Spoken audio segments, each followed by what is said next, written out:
பண்ணே டீ சாப்பிடு. இல்ல வேண்டாம், டீ வேணாம்டா. நாளையில இருந்து வரமாட்டேன். அதை சொல்லிட்டு போலான்னு தான் வந்தேன். ஏன்? இல்லடா, வேலையை விட்டாக்க ஒரு 4 லட்ச ரூபா பணம் வரும். அதை வச்சு எவன் கையை காலையாவது பிடிச்சி புள்ள ஆசைப்பட்ட அந்த காக்கி யூனிஃபார்மை மாட்டி விட்டலான்னு பாக்குறேன். உள்ள என்ன அவ்வளவு ஆசை என்ன? ஆமா, ஆம்பளை புள்ள மேல ஆசைப்படாத அப்ப எந்த ஊர்லடா இருக்கேன்? அது சரி.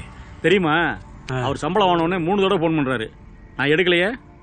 என்ன இவர் சம்பாரிச்சு போட வரணும் நான் புள்ள பார்த்தனா? இவருக்கெல்லாம் இவர் பாணிலே தான் பதில் சொல்லணும். அவர் எதனாலும் என்கிட்ட வாட்ஸ்அப்ல தான் பேசி அனுப்புவார் தெரியுமில.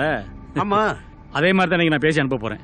இந்த வாட்ஸ்அப்ல எப்படி பேசி அனுப்புறது சொல்லு? இந்த மைக் மாதிரி இருக்குல்ல, ஆமா, அழுத்திட்டு எவ்வளவு நேரம் ஒன்னா பேசலாம். பேசிட்டு மைக்ல இருந்து கையை எடுத்துட்டான்னு வச்சுக்க, அதுக்கப்புறம் அப்படியே போயிடும். சரி சரி, ஓகே. சரிடா, ஓகே. நீ வார்த்தை பாரு. என்னப்பா போன்லாம் பண்ணிருக்க? சம்பளம் வாங்கினதான் பேசுவேன்னு சத்தியமெல்லாம் பண்ணி ஒருவேளை சம்பளம் வந்துச்சோ? அதான் நான் பார்த்தேன். என்னடா